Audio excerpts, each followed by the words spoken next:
I'm happy to be here. Good morning. I have coffee. You don't, so that's fun.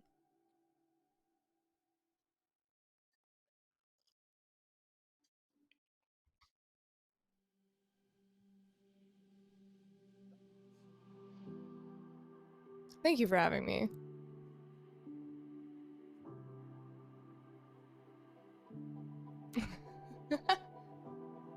Oh, there we go. Now they can hear me. Damn, my whole intro is completely off. All right, that's Ali. I'm Dre. It's loading screen. Welcome. Listen, I do so many shows. Good It morning. happens. Good morning. I do so many shows. It happens all the time. It's all good. Thanks, Punch, for hitting me up with that on in the chat. Yeah, Alex is off today. Ali's gonna be sitting in the hot seat. She's gonna be bringing her flavor of news and some things she wants to bring up. And we're just gonna come along for the ride. But before we go in, I kind of like to give some people the spotlight a little bit, especially when they come on the show. Um, give us a little background. Ali, what do you do? Because you are a resident NSG employee. You do some stuff in the company as well. Give us a quick bio. Give us a quick bio. Yo, what up? I've been with Nerd Street since December 2017. You guys may have seen me around. I've known Dre since then, and I'm actually above him. Little do you know that we are in the same unit. I am a huge FPS fan. I love all types of shooters from Counter-Strike, Valorant to Call of Duty and Destiny 2. Ding ding. You better drop that Destiny. And She's all about that. I love Destiny. And also I've been grinding Dead by Daylight recently. I am currently rank 7 Survivor, rank 17 Killer. I just started playing Killer. On top of that, I love Animal Crossing. I love VRs. And with Nerd Street, I am now an event coordinator, so I help run tournaments. And that's a little bit about me. If you see some pups running around, mine is the little red one named Riku. So basically what she's just trying to say in that whole Windows story is she plays a lot of games. She's a real one. And I've heard it firsthand. I'm just a gamer. As I've heard it, firsthand, the rage that she induces when playing games is real, so you can't fake that. But actually, yeah, Ali's been around for a hot minute. Funny enough, we were slated to do an Overwatch show when Overwatch was first starting. A while ago. Remember that? We actually did an audio test, and we actually did a dry run for an episode, and it never happened. That's lost in the tapes of files that I have. It's somewhere out there, and it's horrible. But yeah, this is actually the first time we've ever been on any kind of programming together. That's crazy to think about, because I have worked with you for so long, even in production, running stuff to y'all and just helping in any way, shape, or form, that I've had you in my ear during shows, but it's never been the two of us. Yep, never in front of the camera. Usually you're holding the camera. That's kind of how the dynamic goes. Usually holding it. But so yes, welcome everyone. That was kind of the long-winded intro, but wanted to kind of set the feel for who's going to be carrying the show today, who's going to be carrying the conversations. Of course, if you guys enjoy the show, make sure to support Mike and Ike and ZipChair.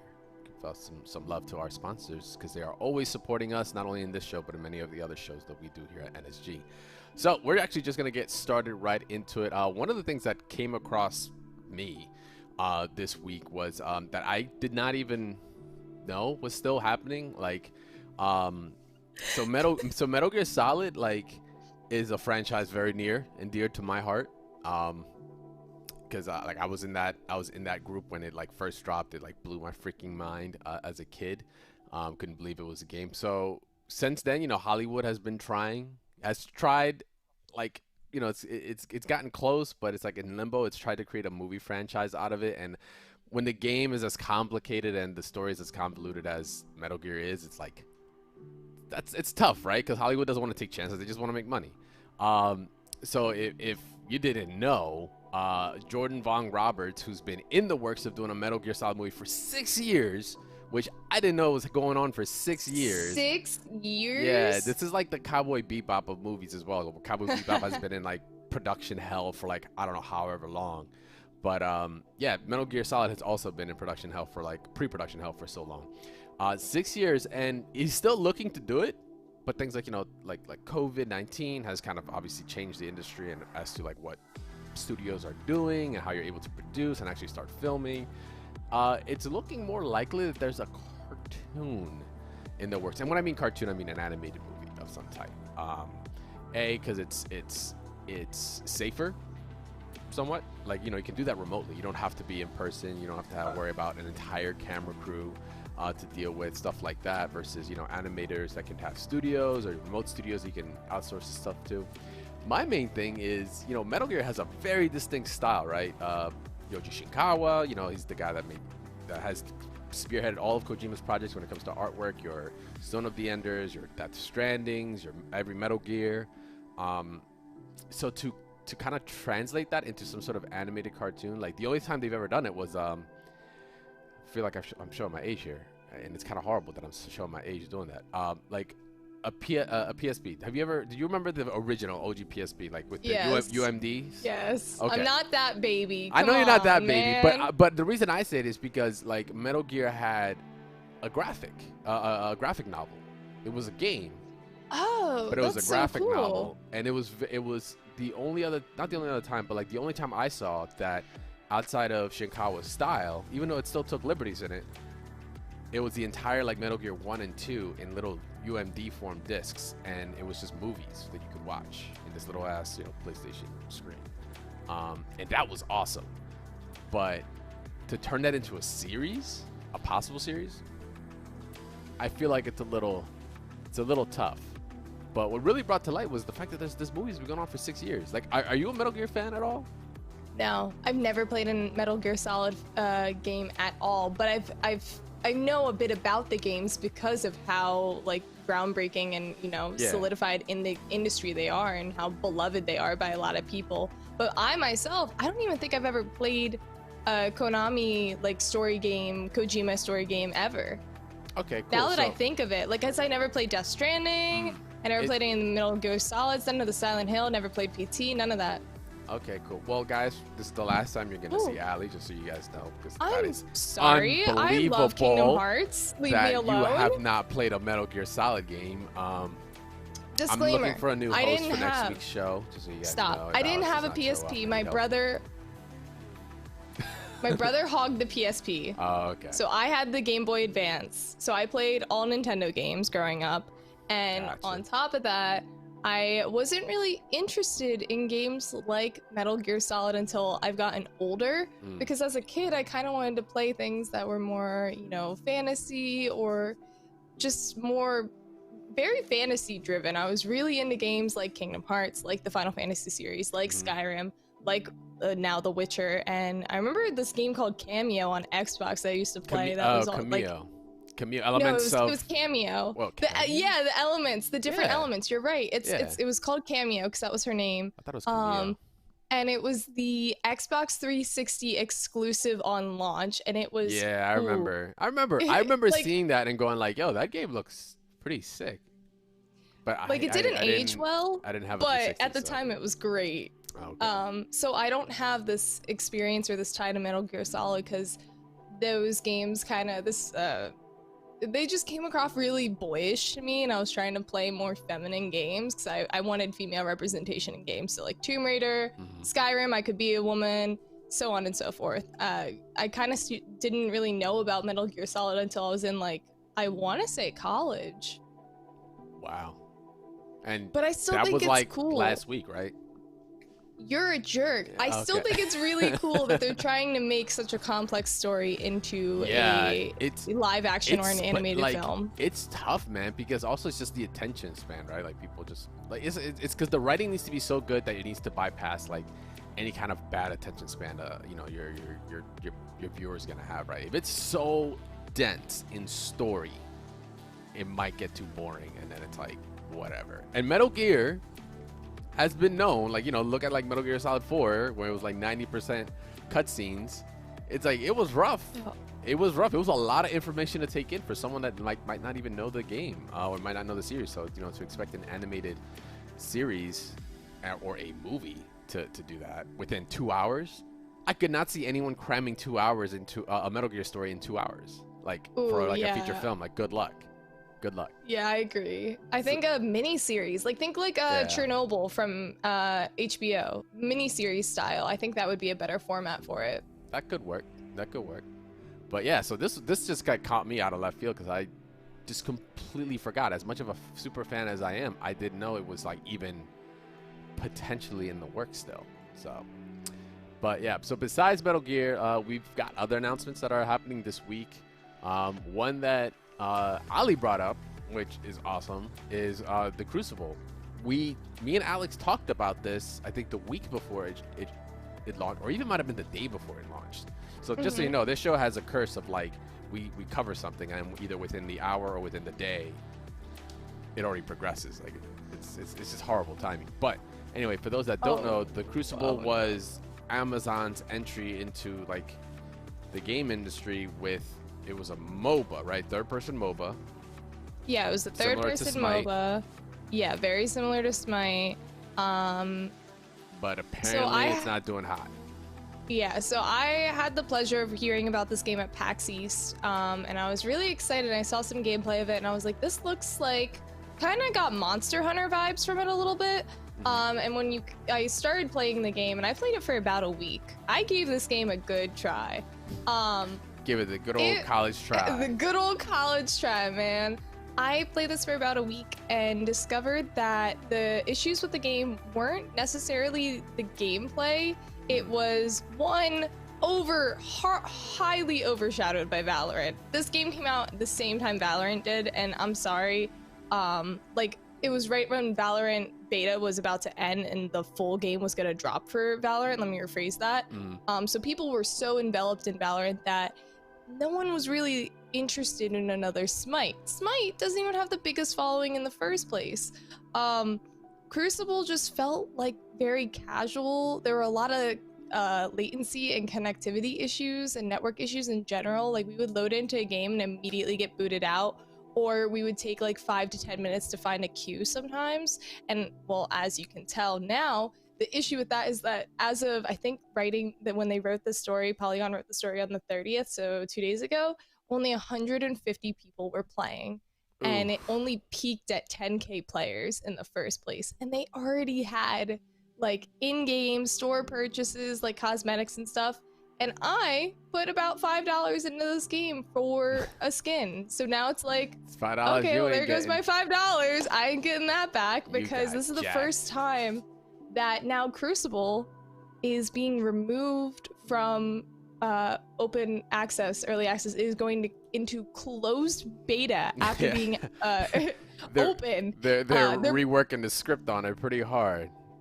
And this is so unheard of, because normally when games are getting reworked, like in a beta sense, like PUBG, Fortnite, so on and so forth, they stay up and they just have updates roll out. So it's absurd to me that they're pulling it back, but at the same time, Amazon's got that money. They have that time to, and they have a studio of a really good team dedicated behind it, that they're gonna pull it back because they can do that, and they're gonna work on it, and they're gonna take player feedback into consideration. Absolutely. They're actually, sorry to cut you off, they're actually going to be finding a time every week to talk to players and get direct feedback from them. Okay.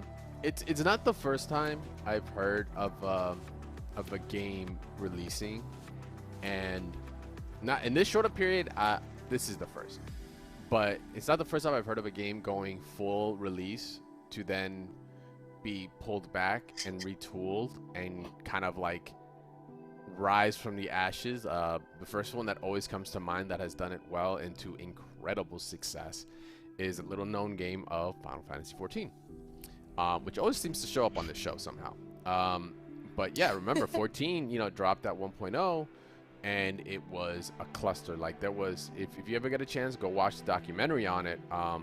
That actually has the developers on it. It has the community managers talking about it, like the English, the NA community managers, like the back and forth, and explaining like the incredible stressful process of like releasing the game to all these issues, to now actually taking the incredible, to losing a lot of money, to then taking the incredible risk of pulling back the game, retooling it, and reinvesting in it to release it again to a 2.0 as what it's called now. That's what A Realm Reborn is, and Final Fantasy was 2.0.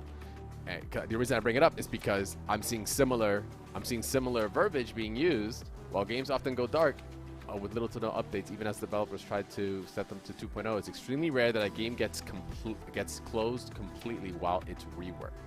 It's actually it's because it's a hard risk. You're now losing, you're cutting off any revenue that you even were getting, what little revenue you were getting from your 10,000 peak players. You're cutting off all revenue, so now you are always in the red from the initial investment that you put into this game, which most companies, they don't want to see that. They don't want to see the red, and they don't want you doing moves that make you in the red for a possibility of the black versus just like, what can we salvage from it? So it's like an incredibly big deal that they're doing that. But like you said, Amazon does have the money and the resources to do that. Not an infinite amount, not a finite, not like they could just burn all the money. But they do I'm gonna cut you off there. They got a lot of money. They do have it, but it's not like it's not a light decision. So for it to happen means they are really behind the IP, which is also a great thing, because that means they'll go up to bat for it and really make it work because they really want it to work. Whether it is because they really want to make the money off of it, or they believe in the idea that they could get break into this industry and make something special. That we'll find that out when it actually. When it actually happens.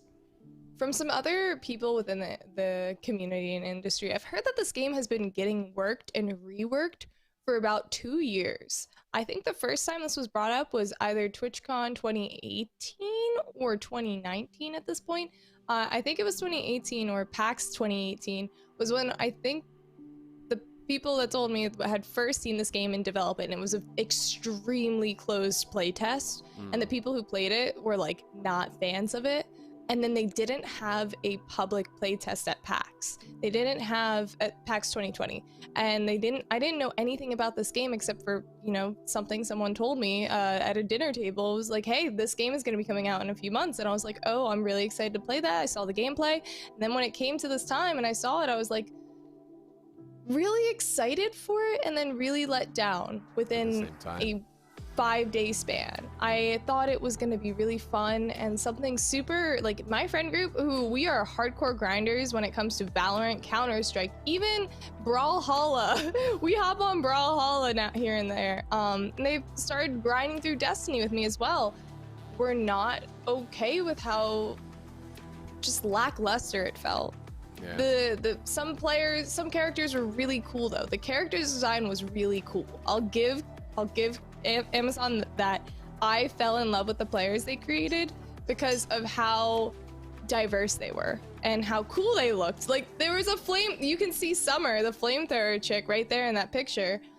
She was my main. She was a tank and she shot flamethrowers out of her hands and could wreck people up. Did she also have like a blade? No, that's there's like a assassin girl that can run around and get in and out of situations really quick. She had a blade. Okay. That being said, it didn't have the same really satisfying play style that MOBAs have.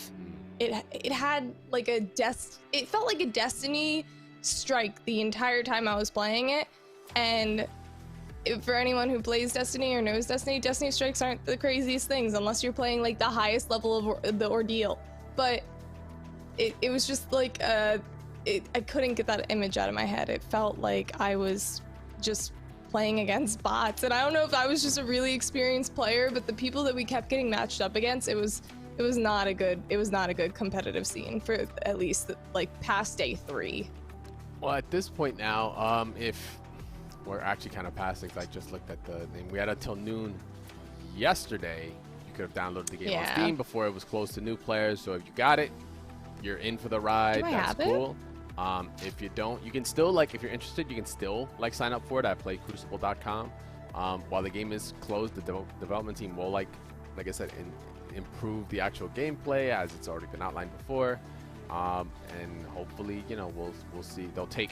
I like it that they're gonna go and take player feedback. That is a big thing because they are. It says here that they're gonna have regularly scheduled playtimes each week with developers to interact directly with the closed beta players, and that they are also putting together a small council of players to help shape the future of the game. Which this is really cool that they're reaching into the player community and player base to ask for direct feedback and give them a position to actually shape the game. It's cool, but I'm always like a little wary of that, because players that clearly, you know, don't have, like, it's kind of sound weird, but players that are outside of like the company don't have obviously as much stake, which they could be unbiased, which is great, but then you also have that side they could be biased in certain directions, and it's like it could cause issues. Like, so I'm always worried about that, but the fact that their ears are open is already a plus for me.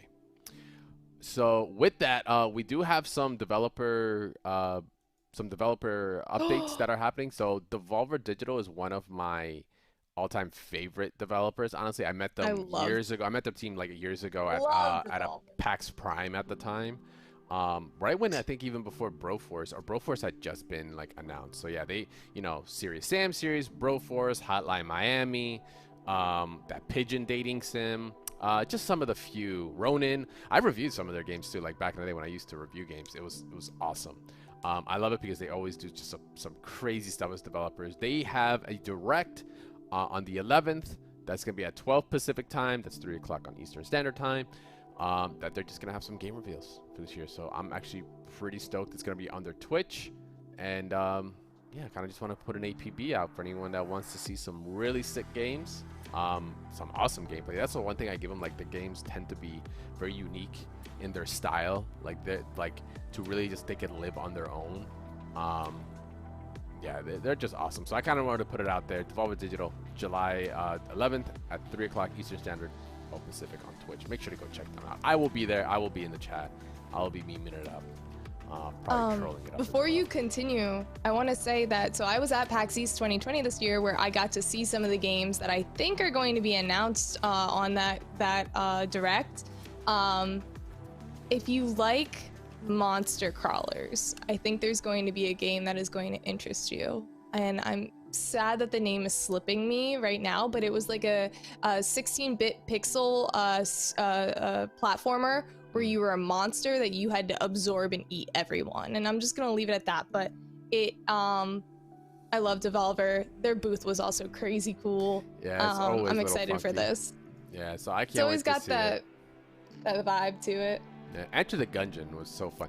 That was one of the main games. It was like right before it got announced. Like one of the guys showed me, and the developer, I remember, he like sat down with me, and then he even like typed in the console, like that version of the game had a console built into it. So he was like, "What gun do you want?" And he was just giving me all these guns on the spot so I can see and play them all and see how they all interacted differently on the level. It was awesome. And they were in such call-outs, right? Call-outs to like pop culture in itself and previous games. It's all there, almost like homages to them. It's always fun to see. I love Devolver. They're always fun, yeah. So besides that, we've got a leak that went down to probably T-minus less than half an hour before an actual announcement. But you brought this one as well. This leak came Monday. So this came Monday. Our boy Slasher came out Monday with some. Ubisoft is going to be dropping a new battle royale called Hyperscape. Excuse me, I almost said Hyperspace.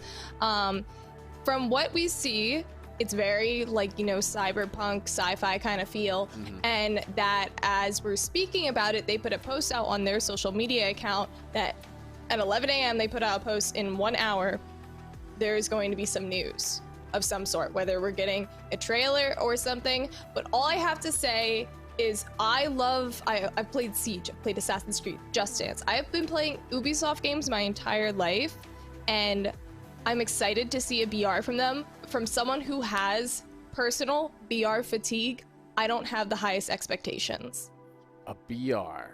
That's like a free-to-play BR to boot. So once again, well, you know, all BRs are free to play. Well, true. I was gonna say, like, not PUBG, sadly. I was like, hold on, yeah, there's one that didn't strike me correctly, but anyway, yeah, free BR to play. Obviously, they want that fan base. They want people, that player bases, just start building it up and getting hype for it. Clearly not like the Apex route of marketing where they're gonna pay out a bunch of influencers and just accelerate the popularity of that game by many folds. Yeah, this one has an interesting tick to it that we were just discussing before the show, where Twitch chat can affect the game. Yep. So Twitch chat will be able to gain in-game progress, I believe, and streamers will be able to earn revenue from bit purchases. It's a common trend that we're now seeing where games are putting in connectivity things with Twitch where you can gain in-game rewards, skins, cosmetics, whatever it is, even quests. There's a bounty right now in Destiny with a 2 gifted sub requirement that you just link your account to your Destiny account, to your Steam account, and then you gift 2 subs and you get a bounty completed and you go into Amanda Holiday and pick it up. And I think this is really exciting that games are doing this. However, it's creating a tense space in communities. There was a streamer that went AFK streaming while trying to get a world record for gifted sub train.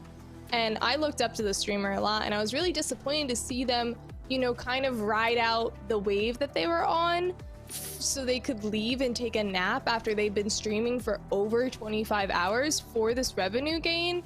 It felt like I was just a cash grab.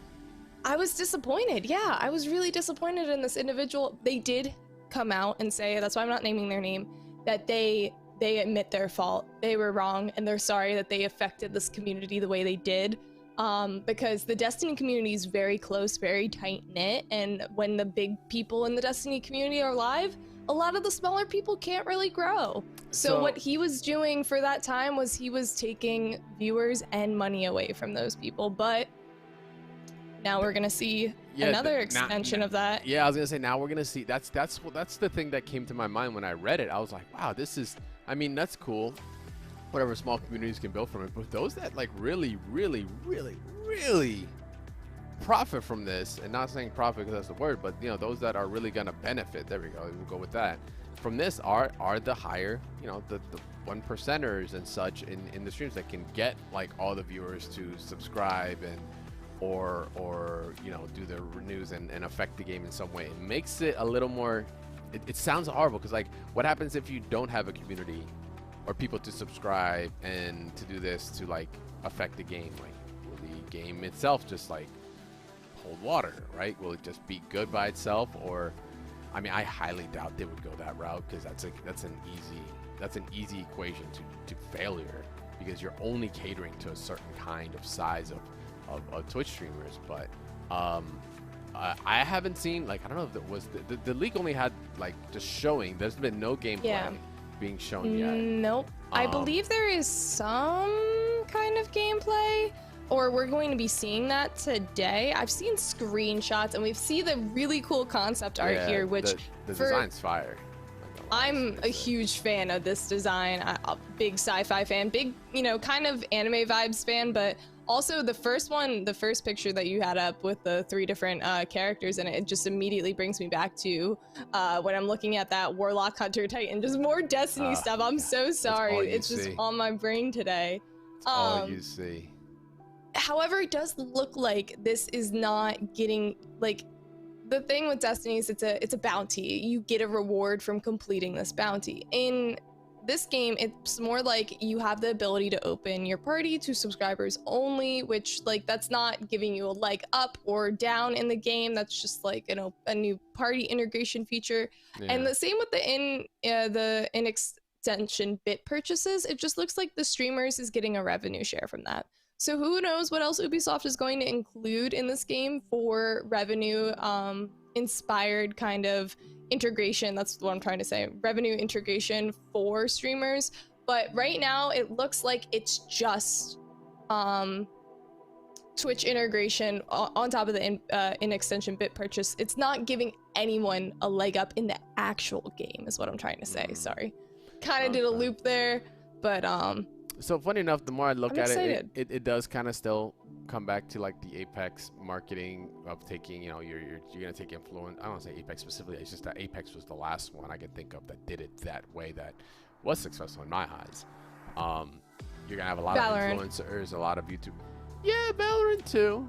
But a lot of people had Valorant on their eyes. Riot did it by themselves as soon as they announced they were doing an FPS. That was all the marketing you needed to do. Like, it was like, what? Okay, we're in. Versus like Apex was completely original IP. EA just dropped it like, oh, it's our own VR. It's like, what? And then bam, everyone was playing it, so it was on everyone's eyes, in front of on everyone's screens for like, that first like 2 weeks or something like that. Mhm. The amount of money they shelled out for that was wild. So this is kind of similar, but it's like I don't know it's the same route in terms of like how much they have to spend up front for influencers to be involved versus like, well, you play it, you're gonna make revenue, right? So it's naturally inclined to make those maybe better known influencers to try to play it because they have the opportunity to make revenue from it. Yeah, it's gonna be interesting. We'll see in like, I don't know, 20 minutes when that drops. Yeah. I keep looking here. I don't have a watch. It's like past skin o'clock. I just do it just out of habit. I was gonna say, I think with the general, leak alone, Slasher leaking that, I think immediately puts it in front of everyone in ooh, I want to try this. I want to be one of the first to try it. Yeah, because whenever a leak comes out with games like that, you don't necessarily need to play the influencers when the influencers are gonna see it and inquire about it. Like, hey, how do I get involved? At least, I don't 100% know. I'm a little small boy on the Twitch sphere, but like, if I saw that and I had the confidence to reach out to someone to acquire about the game, I would. I'd be like, this looks really cool. How do I get involved? But you don't even have to do that because it tells you there's a closed beta on July 6th and then a full release is going to be on the 12th. So you know it's coming in 2 weeks. Yeah. And with an announcement in like 20 minutes too. So we'll know. Literally 20 minutes. We will know more about it as soon as it gets in.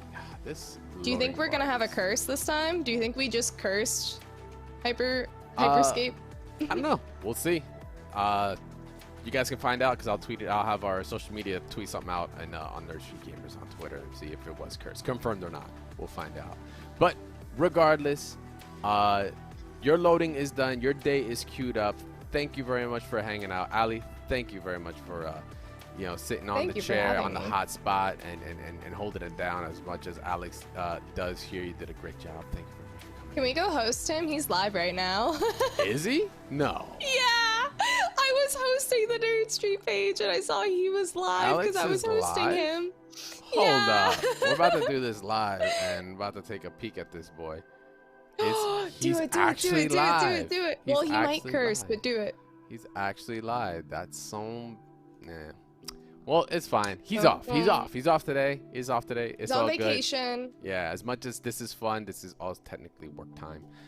But yeah, thank you very much for hanging out, guys. We'll appreciate it. Your day is now queued up. Stay tuned. We do this every Tuesday and Thursday at 11 Eastern Standard Time. Of course, we'll be back next week on Tuesday with, of course, what goes down with Hyperscape in just a little bit among other, other events that are going to be happening throughout the weekend.